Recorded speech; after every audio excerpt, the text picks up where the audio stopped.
서로 축복하겠습니다. 기독교 신앙 알고 믿읍시다. 당신의 하나님은 위대한 하나님입니다. 네, 아무도 축복합시다. 당신의 하나님은 창조주입니다. 옆에 계신 분 이제 창조주의 관점으로 축복해 주세요. 당신은 하나님의 걸작품입니다. 네, 할렐루야. 예, 오늘부터 우리 디시스 커리큘럼 이제 6월부터 시작되는 새로운 주제를 우리 함께 붙들려고 합니다. 교회에 오시면 이렇게 포스터 붙어 있는 거 보시면 알 수 있는데요. 그 포스터의 제목이 보면 예수님을 알면 기쁨을 알게 됩니다. 이고요. 이번 달 내내 우리가 살펴볼 말씀은 빌립보서입니다. 이렇게 주제가 정해지면 그 말씀을 놓고 이제 기도하면서 또 묵상하고 설교 준비하게 되는데요. 그러면서 제가 이제 이번 달 전체를 위해서 정한 큰 주제는 오늘 주보에 실어드린 그대로 예수로 충만한 나의 인생입니다. 자, 이 주제에 꼭 필요한 단어가 하나 있는데요. 그건 만남입니다. 그저께부터 우리나라에서 많은 사람들에게 초미의 관심사가 된 사람이 있죠. 미국 엔비디아의 CEO인 이 젠슨 황 형님입니다. 작년 10월에도 우리나라에 와서 그 당시에 깐부 회동이다 하는 회동으로 많은 사람들에게 관심을 불러일으켰는데요. 이번에는 아예 우리나라에 깜짝 선물을 가지고 왔다 이렇게 밝혀서 각계각층의 사람들이 지금 아주 관심사를 집중하고 있는 그런 때에 있습니다. 그런 와중에 우리 젠슨 형님이 가장 힘쓰는 게 뭔가 뉴스를 통해서 확인이 됩니다. 그것은 바로 만남입니다. 젠슨 형님은 우리나라에 오자마자 PC방에 찾아가가지고 우리나라 프로게이머로 이쪽에서 아주 유명한 친구죠. 이상혁 선수, 이 선수를 만났는데 이유는 한 가지. 처음부터 우리나라 게이머들이 엔비디아에서 나온 이 그래픽 처리 장치라고 하는 이 기판이 있는데 그 보드를 사용해 준 것에 대해서 감사하는 마음을 표하기 위해서 왔다 그랬습니다. 그리고 그 다음으로 홍대 앞에서 우리나라를 대표하는 기업의 CEO들 저 다 나오죠. SK그룹의 최태원 회장, 그리고 LG의 구광모 씨죠. 구광모 회장, 네이버의 이혜진 의장, 이분들과 함께 삼소 회동이라는 걸 또 어제 그제 가지게 돼서 많은 사람들이 또 그냥 쫓아가서 그 곁에서 어떻게 하고 있나 보고, 저때 또 이렇게 나눠준 게 있었는데 저걸 받겠다고 어떤 사람들이 줄을 섰던 그런 모습들도 보도가 됐습니다. 그리고 어제는 유재석 씨가 사회를 뉴퀴즈 언더블록에 예능 출연하기 위해서 녹화했고요. 오늘은 또 잠실 야구장에서 두산 베어스 홈 경기에 시구자로 나선다 보도가 이어지고 있습니다. 자, 이 모든 게 뭡니까? 만남이다. 그리고 이런 만남은 항상 그 뒤에 뭔가 귀하고 중요한 열매를 맺히게 된다는 거 다들 알고 있을 겁니다. 그렇다면 이런 만남이 세상에서만 중요한 것이냐? 그렇지 않습니다. 우리 신앙생활에서도 만남은 아주 중요한 이슈가 되고 있습니다. 자, 당장 우리 교회 성도들만 봐도 신앙생활의 연륜이 다 달라요. 이제 시작한 지 얼마 안 된 분부터 시작해서 수십 년 동안 신앙생활 하신 분들이 있잖아요. 분명히 연륜의 차이가 있지만 그 연륜의 차이와 상관없이 모든 성도들이 알든 모르든 어쨌든 우리 신앙생활 아주 기초로 삼고 있는 게 있지요. 그것은 바로 예수 그리스도와 나와의 만남입니다. 그래서 오늘 이 시간을 빌려서 김진철 목사가 단언해서 말씀드릴 수 있어요. 저도 여러분도 인생 최고의 기적을 체험할 수 있는 길, 그 길은 오직 예수 그리스도를 만나는 데 있다 하는 것을 꼭 기억하기를 바랍니다. 이건 김진철 목사의 막연한 기대나 바람이 아닙니다. 성경을 보세요. 예수 그리스도의 만남이 인생의 기적으로 이어진 역사는 성경 곳곳에 기록되어 있습니다.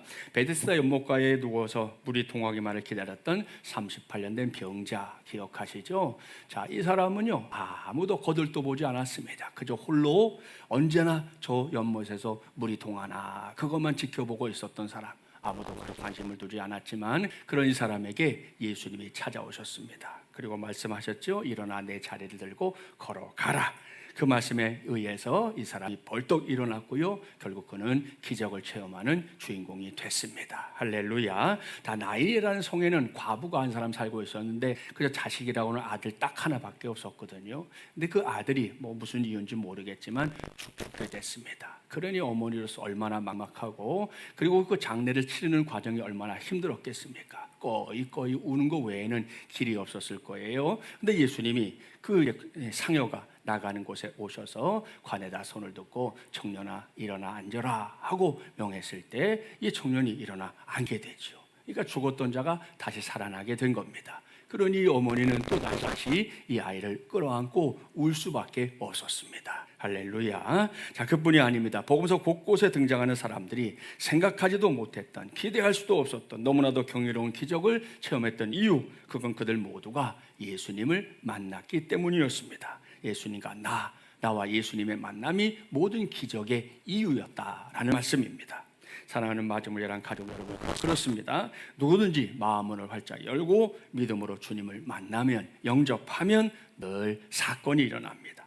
한계가 많고 제약이 많은 우리의 인생 속에 크고 작은 기적들이 일어나게 된다는 말씀입니다. 이건 결코 성경의 기록만으로 끝난 게 아닙니다. 오늘 우리 시대도 여전히 이어지고 있는 현재 진행형의 사건인 줄 믿습니다. 그래서 저는 평소에 이 기적을 언제나 찬송가 257장 가사에서 찾는 사람입니다. 잘 아시죠? 나 같은 죄인이 용서함 받아서 주 앞에 옳다함 얻음은 확실히 믿기는 어린 양 예수의 그 피로 속죄함 얻었네. 아멘. 바로 이거죠. 자, 나 같은 죄인이, 이건 여기에 있는 바로 나입니다. 그리고 이 자리에 앉아있는 여러분 각자의 나입니다. 자, 그 나 봐줄만 합니까? 그 나 괜찮은 구석이 많습니까? 그렇지 못한 구석이 많습니까? 모르긴 몰라도 성품이나 성향, 마음가짐, 말 한마디 하는 거, 행동 하나, 자신에게는 엄청 관대한데 다른 사람에게는 아주 야박한 그런 악함 등등 봐줄 만한 것이 별로 없을 겁니다. 모르긴 몰라도 솔직하면 솔직할수록 그렇지 못한 게 더 많다, 틀림없습니다. 미국 교회 역사에서 대부흥운동에 앞장섰던 사람 중에 한 사람이 이 D.L. 무디 목사님이라는 분인데, 이분에 대해서는 들어본 적이 있을 겁니다. 이분이 오늘 아주 큰 집회에 가서 하나님 말씀을 전했어요. 그날 그 말씀을 듣고 사람들이 회심하고요, 여기저기서 예수를 믿게 되는 놀라운 일이 일어나게 됐어요. 설교를 다 마치고 이제 강대상에서 내려와서 이제 자기가 쉴 곳으로 이렇게 이동하는데, 이분의 일기에 나오는 얘기죠. 자기 뒤에 누가 바로 따라 붙더라는 거예요. 그러면서 자기에게 요즘 말로 하면 폭풍 칭찬을 했습니다. 목사님 오늘 설교 말씀이 너무 좋았습니다. 오늘 너무 큰 은혜 받았습니다. 저렇게 많은 사람들이 회심했으니 이게 얼마나 대단한 일입니까? 계속해서 이야기를 하더라는 거예요. 그래서 도대체 누가 이런 얘기를 하나 하고 딱 돌아봤더니 그것에 대해서 이 목사님 쓴 일기를 그대로 옮겨드리죠. 아니, 이 잡놈이 누군가? 무디 아닌가? 그렇게 쓰고 있습니다. 무슨 말입니까? 여러분, 무디같이 이렇게 훌륭한 목사님도 그저 사람들이 잘한다 하니까 자기도 모르게 기고만장해지는 교만함이 자기 안에 있더라는 거예요.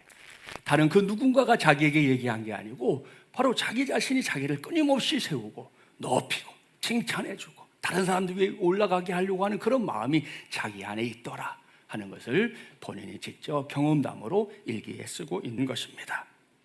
여러분, 그렇습니다. 그런 내가 예수 그리스도 안에서 용서함을 받고 하나님의 자녀가 된 거, 이게 어떻게 대수로운 일이 될 수 있겠습니까?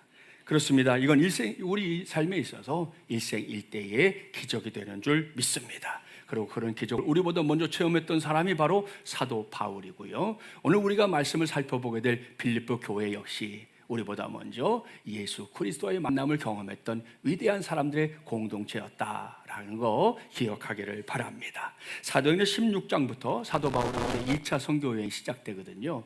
원래 1차 선교 여행지로 갔던 곳이 오늘로 말하면 튀르키예 지역, 이렇게 튀어나와 있는 지역이 있죠. 그 지역이었어요. 바울은 2차 전도여행 때도 거기를 한 번 더 가려고 했습니다. 왜? 1차 때 그곳에 교회가 세워지고 또 많은 사람들이 회심하는 역사가 일어났거든요. 그러니까 저만 같아도 한 번 더 가서 다 다져놓으면 더 좋겠다 생각하고 그리 가려고 했는데, 성경을 보니까 성령이 자꾸 가로막는 거예요. 그러다가 드로아라고 하는 곳에 가서 환상을 보게 되는데, 마게도냐, 그 당시 마게도냐, 오늘로 말하면 유럽인데요, 마게도냐 사람 한 사람이 그의 환상에 나타나 손짓을 하면서 와서 우리를 좀 도와주십시오 하는 그 환상을 보게 됩니다. 그때 바울이 무릎을 치는 거죠. 옳거니 하나님이 우리를 저기로 부르시는구나. 그래서 배 타고 마게도냐 들어가가지고 처음으로 들어갔던 성이 빌립보 성이었습니다. 자, 그곳이 처음 갔던 곳이니 아는 사람이나 한 사람 있겠습니까? 아무것도 없었어요. 근데 그곳에서 바울이 복음을 전할 때 하나님께서 이제 붙여주는 사람들이 성경에 등장합니다. 먼저는 오늘로 말하면 여성 기업가에 해당하는 자조장사 루디아라고 하는 여인이 예수 그리스도의 복음을 듣고 예수님을 우리처럼 영접합니다. 그리고 자기의 재직을 기꺼이 빌립보 교회의 예배 처소로 이렇게 내어놓습니다. 또 그 빌립보 성의 길거리에 한 귀신 들린 여종이 있었거든요. 우리식으로 말하면 학습무당이 아니고 강신무당이에요. 신내려서 점쳐주는 거예요. 그리고 그 점으로 얻는 이득을 성경에 보니까 주인들이라고 그랬습니다. 한 사람도 아니에요. 이 여인을 관리하는 사람도 여러 사람이어갖고 그 이득을 주인들에게 돌려주던 사람인데, 바울이 이 여인에게 들었던 귀신을 쫓아냅니다. 그러니 여인에게는 복음이었지만 주인들에게는 뭡니까? 내가 더 이상 이득을 볼 수 없다 하는 상황이 된 거죠. 그래서 분개해서 바울 일행을 고발합니다. 성경을 보니까 바울과 함께 여행했던 신라가 그야말로 늘씬하게 얻어맞고 빌립보 감옥에 갇히는 것을 보게 됩니다. 그걸로 끝나지 않았습니다. 하나님께서 다시 그곳에 은혜를 베푸셔서 옥토를 흔들어가지고 닫혀있던 감옥의 문들이 다 열렸고요, 그들을 묶고 있었던 착고까지 다 풀렸습니다. 그때 잠들어있던 간수가 엉격거려 눈을 떠보니까 문이 다 열려 있잖아요. 그러니 죄수들이 다 도망갔다 생각하고 스스로 책임을 지겠다고 칼을 들어서 자결하려고 하는 순간 바울이 우리는 여기 있어, 우리 도망가지 않았어 하고 말하게 됩니다. 그걸 보고 논란이 사람이 묻죠. 선생이요, 우리가 어떻게 해야 구원을 받을 수 있습니까? 그때 사도 바울이 했던 말씀, 오늘날까지 우리 기독교 역사와 함께 오랫동안 회자하고 있는 말씀입니다. 주 예수를 믿으라. 그리하면 너와 내 집이 구원을 받으리라. 아멘. 자, 이 말씀 그대로 그날 밤 간수의 가족들 모두가 우리처럼 예수님을 영접하고 하나님의 백성들이 됩니다. 자, 여러분, 여기에 쭉 등장하는 사람들이 누굽니까? 이제 막 해동한 빌립보 교회의 개척 멤버들이었습니다. 제가 조금 전에 우리보다 먼저 예수 그리스도의 만남이라는 기적을 체험했던 사람, 사도 바울이라고 그랬고요, 빌립보 교회 역시 예수 그리스도의 만남이라는 기적 위에 세워진 교회다 말씀드렸는데요, 제가 쭉 말씀드린 내용을 들으니 맞나요? 안 맞나요? 맞습니다. 자, 그런 다음 사도 바울의 삶이 빌립보 교회의 역사가 이제 계속해서 이어지게 되는데요, 저는 오늘부터 이걸 예수로 충만한 나의 인생 이렇게 부르려고 합니다. 오늘은 첫 시간입니다. 오늘은 행복의 시작 예수 그리스도라는 제목으로 하나님의 말씀을 전하도록 하겠습니다. 자, 여기서 오늘 오후에 공부하게 될 공과 제목 말씀드리죠. 예수님 중심의 삶이고요, 이번 주간 가족 주제는 삶의 이유는 그리스도입니다. 대지 1번 여러분 읽어볼까요? 시작. 아멘. 잘 읽었습니다. 여기서 읽어야 할 말씀이 빌립보서 1장 1절부터 11절인데요 이 시간에는 3절부터 6절까지의 말씀만 교독합니다. 내가 너희를 생각할 때마다 나의 하나님께 감사하며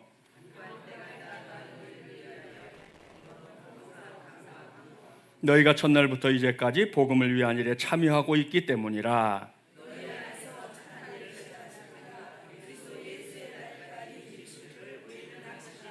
아멘. 자, 이 말씀 그냥 읽으면 그닥 감동이 되지 않습니다. 그런데 제가 조금 전에 말씀드렸던 이 빌립보 교회 개척기를 쭉 떠올리면서 이 말씀을 읽으면 전혀 다른 감동이 밀려올 겁니다. 저도 2011년 개척하던 때를 떠올리고요, 그때 만났던 성도들을 이렇게 가끔 떠올려 보면 그때 느꼈던 감동이 그대로 마음에 찾아오는 걸 경험하게 되거든요. 방금 교독했던 말씀에 기록된 사도 바울의 마음이 딱 그랬습니다. 막막했던 마게도냐 땅에 주님의 몸된 교회를 세우는 일이잖아요. 그게 마음만 먹는다고 되겠습니까? 뭐니 해도 하나님의 은혜가 절대적으로 필요했고요, 그 다음이 하나님께 만나게 하신 사람들이었습니다. 예수 그리스도의 십자가 부활의 복음을 듣고 마음문이 활짝 열린 사람들 말입니다. 그 결과가 뭐다? 빌립보 교회입니다. 사도 바울은 그 시절 그 사람들을 떠올리면서 나의 하나님께 감사하노라 이렇게 고백하고 있고요, 그 다음에 고백은 더 감격스러운 고백입니다. 너희가 첫날부터 이제까지 복음을 위한 일에 참여하고 있기 때문이라. 아멘. 무슨 말씀인가? 이건 예수 그리스도의 십자가와 부활의 복음, 그 복음이 빌립보 교회 성도들 모두에게 공동의 관심사가 되고 있었다 하는 거고요, 다른 건 어떤지 모르겠지만 복음을 위한 일이라면 빌립보 교회 성도들이 그냥 팔을 걷어붙이고 함께 나서는 그런 교회였다는 것을 말씀합니다. 오늘 시간이 될 때 우리 교회 홈페이지에 들어가서 교회 연역을 한번 이렇게 봐보세요. 그러면 우리 교회와 성도들도 다르지 않았다는 거 알 수 있습니다. 우리 교회가 2011년 7월 17일에 첫 예배를 드렸거든요. 그리고 요즘도 화요일마다 감당하고 있는 마중물 전도대 사역 언제 시작했을까요? 2011년 8월 2일이죠. 2일 화요일이었습니다. 자, 여러분 2012년도 아닙니다. 2011년입니다. 그리고 개척한 날로부터 따져보면 보름 만에 전도대를 얼마 성도들도 없었지만 보름 만에 함께 전도대를 시작해서 복음을 전하자 그랬던 거예요. 왜? 제가 교회를 시작하면서 우리 교회는 선교적 교회가 돼야 됩니다 라는 비전을 품고 시작했던 것이고 성도들이 그런 교회의 비전에 적극적으로 동참해 주었기 때문에 가능한 일이었습니다. 자, 그리고 올해 15년이 되기까지 우리 교회는 그 비전을 붙잡고 여기까지 쭉 달려왔습니다. 그리고 이건 아직도 미완의 사명입니다. 그래서 오늘 본문 6절 말씀을 보다 보니 이게 빌립보 교회만이 아니라 오늘은 우리 마중물 열람교회와 성도들에게도 주시는 말씀이로구나 하는 생각을 하게 됐는데요. 6절 말씀 같이 한번 봉독해 볼까요? 너희 안에서 착한 일을 시작하신 이가 그리스도 예수의 날까지 이루실 줄을 우리는 확신하노라. 아멘. 아멘입니까? 네, 할렐루야. 그렇습니다. 여기에 나오는 착한 일, 여러분 이것은 선행을 가리키는 게 아닙니다. 하나님의 구원 역사를 가리키는 표현입니다. 사도 바울과 빌립보 교회 성도들 물론이고요, 나를 억만지역에서 구원하시고 여러분을 구원하신 것 말입니다. 하나님이 그를 어떻게 하신다? 그리스도 예수의 날까지 이루신다. 이건 우리 모두가 천국에 들어가는 그날을 의미하는 겁니다. 그러면 정리가 되잖아요. 그날까지 결코 포기하지 않고 우리 안에서 구원의 역사를 완성해 가신다. 이런 말씀입니다. 이것이 행복의 시작 예수 그리스도라는 설교 제목의 첫 번째 의미이고요. 이것이 구원에 있어서 하나님의 역할입니다. 자, 그렇다면 우리의 역할은 뭘까요? 하나님의 역할은 우리를 구원하신 다음에 끝까지 천국까지 인도하시는 것이고 우리의 역할은 뭐냐는 거예요. 자, 그걸 이제부터 잠깐 생각해 보겠습니다. 요즘 우리가 사는 세상을 보면 예전과는 좀 달라지긴 했어요. 그래도 아직 좋은 대학에 가려면 두 가지 등급이 좋아야 한다 그러죠. 수학 능력 시험 등급이 잘 나와야 되고요. 또 내신 등급이 잘 나와야 아이들이 진학이 잘 된다 그럽니다. 자, 이것 때문에 스트레스 받는 부모님, 자녀들 있는데요. 이와는 다른 엄마들이 보는 자녀의 등급이 또 있습니다. 한번 뭔지 들어보세요. 1등급 공부를 잘한다. 엄마들이 보는 거예요, 자녀를. 2등급 공부는 못하긴 하지만 성격이 좋다. 3등급 공부도 못하고 성격도 나쁘지만 건강하다. 건강한 3등급 자녀들. 4등급이 있어요. 마지막 4등급이 뭔지 아세요? 지 아빠 닮았다. 지 아빠 닮은 게 4등급이래. 자, 이게 학교에서 말하는 등급이 아니고 엄마가 생각하는 자녀의 등급이라고 했습니다. 그래서 공부 잘하는 게 1등급이라는 사실이 좀 정말 그런가 생각하게 되는데요. 그래도 아이를 위한 엄마의 마음이라고 생각하면 또 그럴 수도 있겠다 생각할 수밖에 없어요. 아무튼 성적을 위해서 학원 열심히 다니고 각종 스펙을 쌓느라고 성격도 건강도 또 가족 간의 사랑도 잃는다. 그건 좋은 성적과 좋은 스펙이 무슨 의미가 있겠습니까? 게다가 지 아빠 닮은 게 4등급이다. 이거야말로 찜찜하기 짝이 없는데요. 굉장히 좋아하시는 경향이 있네. 도리사님. 예. 자, 갑자기 웬 등급 타령이지? 이렇게 생각하는 성도들도 있을 거고요. 그렇다고 제가 아무 얘기나 막 뿌리는 건 아니라는 거, 그 정도는 아실 거잖아요. 여기서 제가 조금 전에 말씀드렸던 하나님의 구원 역사에 있어서 하나님의 역할을 말씀드렸고 우리의 역할을 생각해 보자 그랬지 않습니까? 그건 방금 말씀드렸던 등급표에 따르면 저도 여러분도 철저하게 4등급을 받는 것입니다. 그렇습니다. 세상에서는 1등급을 받아야 좋은 대학에 간다 그러잖아요. 하나님 나라는 1등급도 2등급도 3등급도 아닙니다. 오히려 4등급을 맞아야 하나님 나라에 갈 수 있습니다. 왜? 지 아빠인 하나님을 닮아야만 그 나라에 갈 수 있기 때문입니다. 할렐루야. 네, 우리 교회가 D6 사역을 시작하고 나서 계속 제기하는 이슈가 있어요. 그건 세계관이 중요하다 이겁니다. 당장 지난달의 경우에도 우리가 생각해 봤잖아요. 창조에 기초한 세계관과 진화에 기초한 세계관, 어떤 세계관을 갖느냐에 따라서 세상을 보는 눈이 달라진다는 거 우리가 알았지 않습니까? 그러니까 저와 여러분이 구원받는 것도 마찬가지입니다. 우리가 궁극적으로 가려고 하는 거 하나님의 나라입니다. 그런데 예수 믿는 사람들이 그 나라에 가는 기준을 자꾸 세상의 눈높이에서 보려고 하는 거, 어제 오늘의 일이 아니에요. 그래서 이 시간에 신신당부합니다. 세상의 눈과는 분명하게 다른 하나님 나라에 가는 기준, 저도 여러분도 잊지 않기를 주님의 이름으로 축복합니다. 세상에 말하는 4등급 지아빠를 닮은 건데요, 거기에 기죽지 말고 기꺼이 지아빠인 하나님을 닮아가자라는 말씀입니다. 그것도 단순히 얼굴만 닮으면 안 되는 거 아시죠?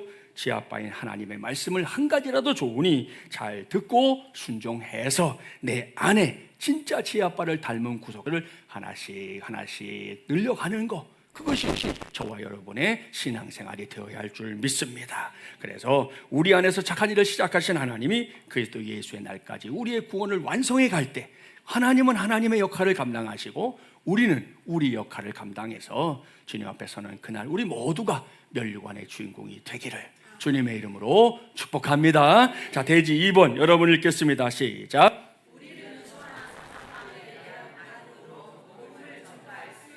아멘. 잘 읽었습니다. 여기서 읽어야 할 말씀이 12절부터 20절인데요 먼저 12절부터 17절 한 절씩 교독해 볼게요. 형제들아, 내가 당한 일이 도리어 복음 전파의 진전이 된 줄을 너희가 알기를 원하노라.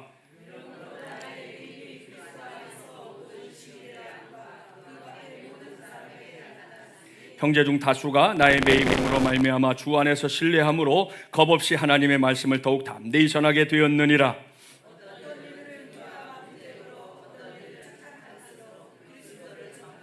이들은 내가 복음을 변증하기 위하여 세우심을 받은 줄 알고 사랑으로 하나.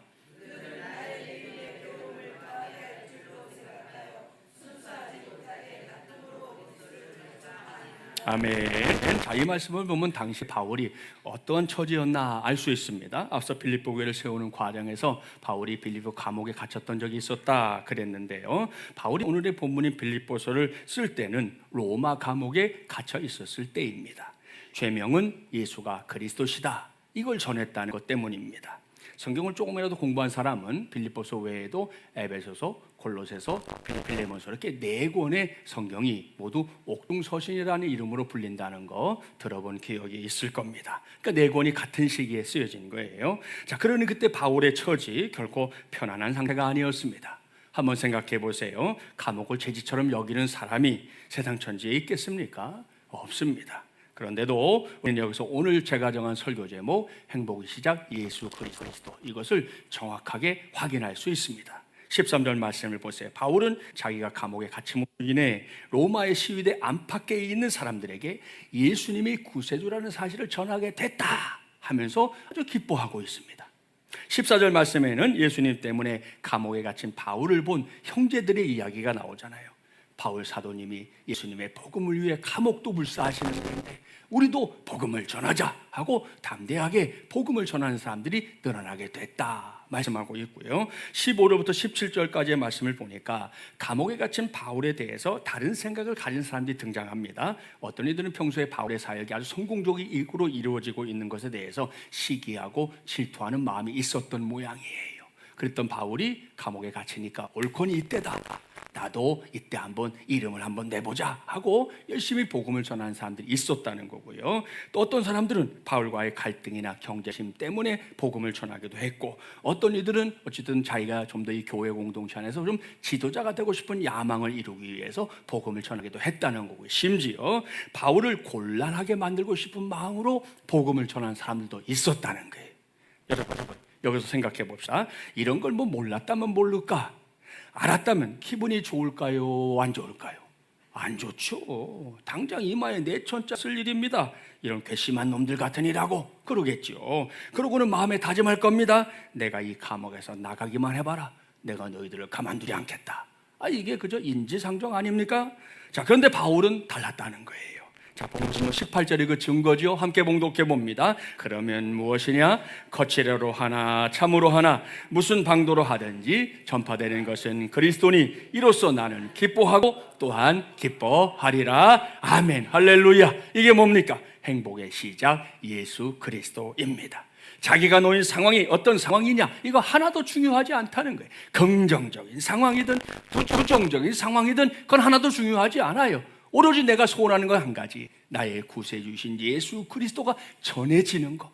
단 한 사람이라도 좋으니 그 사람에게 더 복음이 전해지는 거, 그것만이 나에게는 기쁨이다 라는 것을 밝히고 있는 바울의 신앙입니다. 그런 눈으로 이 말씀을 보세요. 정확하게 이해되진 않지만 사도 바울의 얼굴이 지금 우울하지 않아요. 도리어 얼마나 신바람이 났는지 그걸 모를 지경입니다.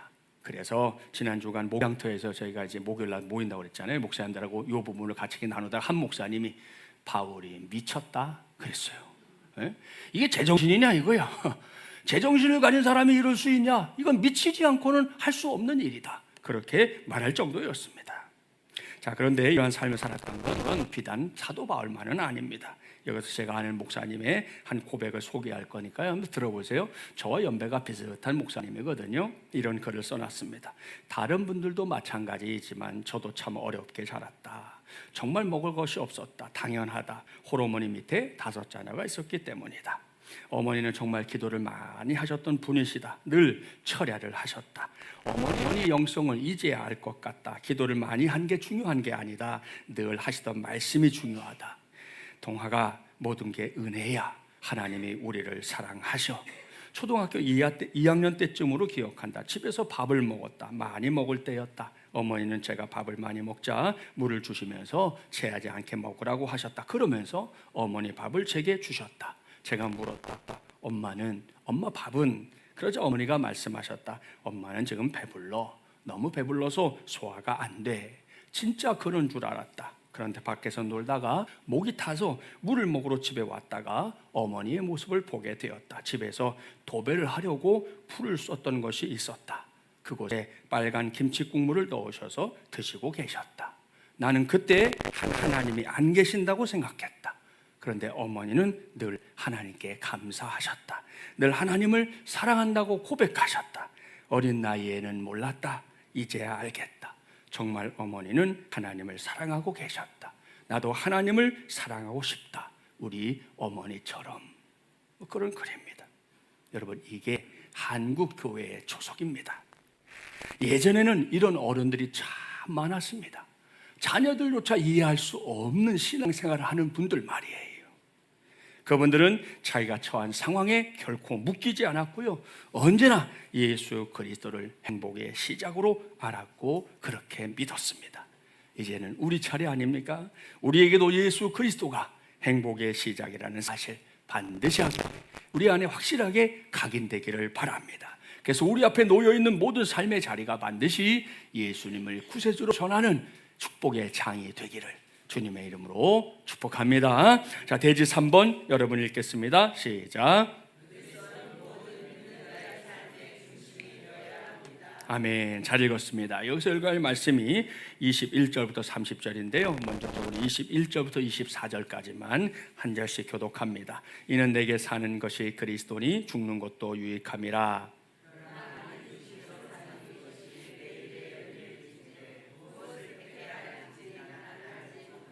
내가 그 둘 사이에 끼었으니 차라리 세상을 떠나서 그리스도와 함께 있는 것이 훨씬 더 좋은 일이라. 그렇게 하고 싶으나.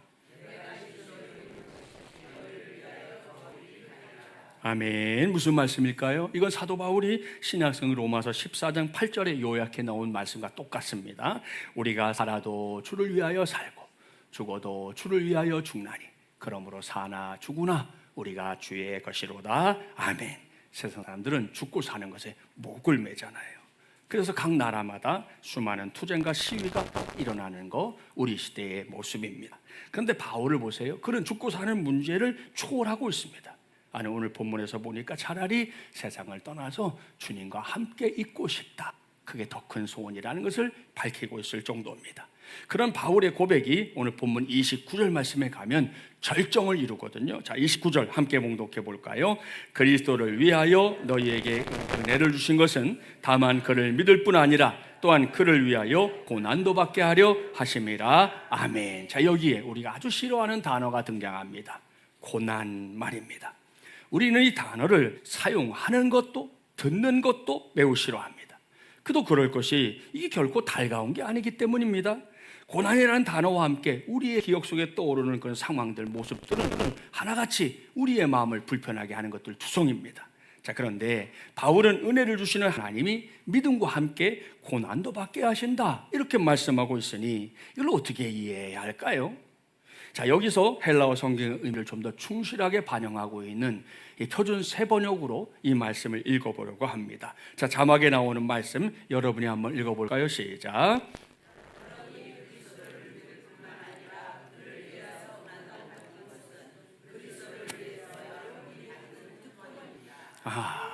여러분, 이거 정말 제대로 된 성경 번역 맞습니까? 네? 여기서 우리가 주목해야 할 사실이 있죠. 고난을 가리켜 뭐라고 그랬어요? 특권이다.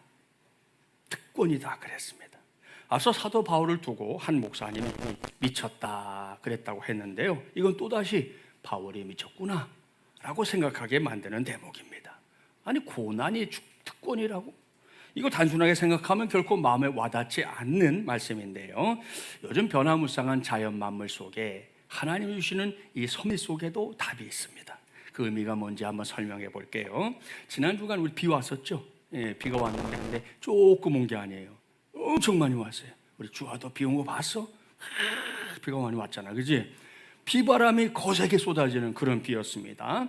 자, 그 거센 비바람이 함께 칠 때 이 바람은 어떻습니까? 때로는 이렇게 나무도 부러뜨릴 수 있고요, 심하면 또 나무가 뿌리째 뽑히기도 합니다. 그 전에 여의도에 한번 바람이 불었는데 나무들, 가로수로 심었던 나무들이 다 누워버린 적이 있어요. 얼마나 바람이 셌는지. 자, 여기서 한 가지 우리가 알아둬야 할 게 있습니다. 땅속에 뿌리를 깊이 내린 튼튼한 나무가 이 거센 바람을 이기면 어떻게 되는가?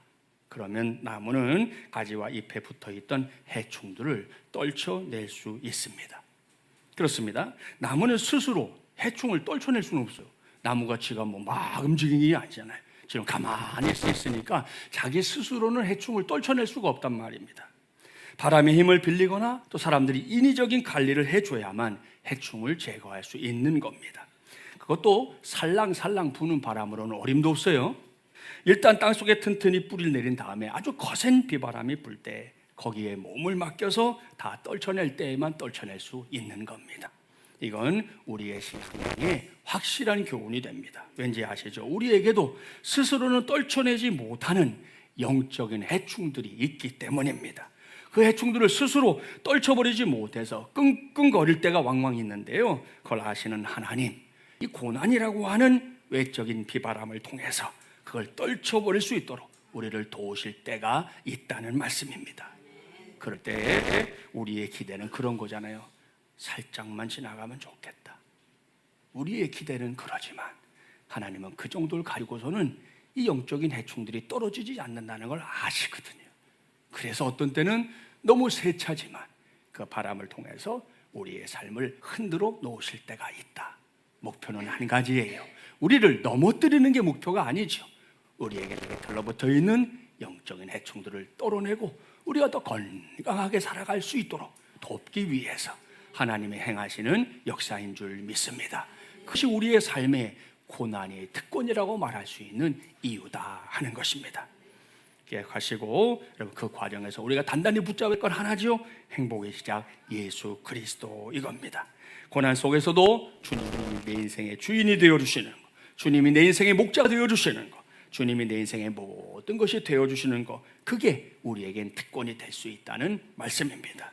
본문 말씀에서 사도 바울이 그걸 고백하고 있는데요, 이 시간 이후로는 저와 여러분이 그 특권의 주인공들이 되기를 바랍니다. 단지 말로만이 아닙니다. 실전에서 어떤 고난이든 그걸 꼭 특권으로 삼아서 마침내는 이겨내는 저와 여러분이 되기를 주님의 이름으로 축복합니다. 말씀을 마무리합니다. 오늘 저는 예수로 충만한 나의 인생이라는 큰 주제 아래 행복의 시작 예수 그리스도라는 제목으로 하나님의 말씀을 전했습니다. 하나님의 구원 역사는 내가 구원받았다고 생각하는 그 순간으로 끝나는 게 아닙니다. 하나님 우리 모두를 어디까지? 천국 가는 그날까지 인도해 주십니다. 그게 하나님의 역할이에요.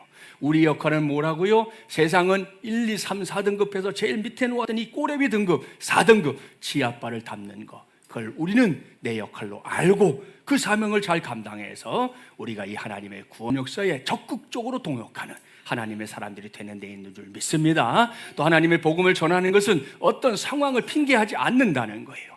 좋은 상황이냐, 좋지 않은 상황이냐, 그게 중요하지 않고 어찌됐든 나를 통해서 예수의 복음이 전해지는 거, 그것이 내가 행복의 시작인 예수 그리스도와 동행하고 있는 증거가 되는 줄 믿습니다. 마지막으로 좀 힘든 이야기였지만, 고난이라고 하는 게 우리를 참 주춤주춤거리게 하지만 그것을 내가 재수가 없어서 이렇게 생각하지 마시고, 이것이 하나님이 내게 주신 소중한 기회다, 특권이다 생각하고 하나님이 그 일을 통해 이루실 그 너머의 일들까지 믿음으로 바라보는 우리 모두가 되기를 바랍니다. 그래서 우리의 삶의 행복의 시작 예수 그리스도가 계속해서 우리의 삶의 지표가 되고 우리는 그 뒤를 따라가는 믿음의 백성들 꼭 되기를 주님의 이름으로 간절히 축원합니다.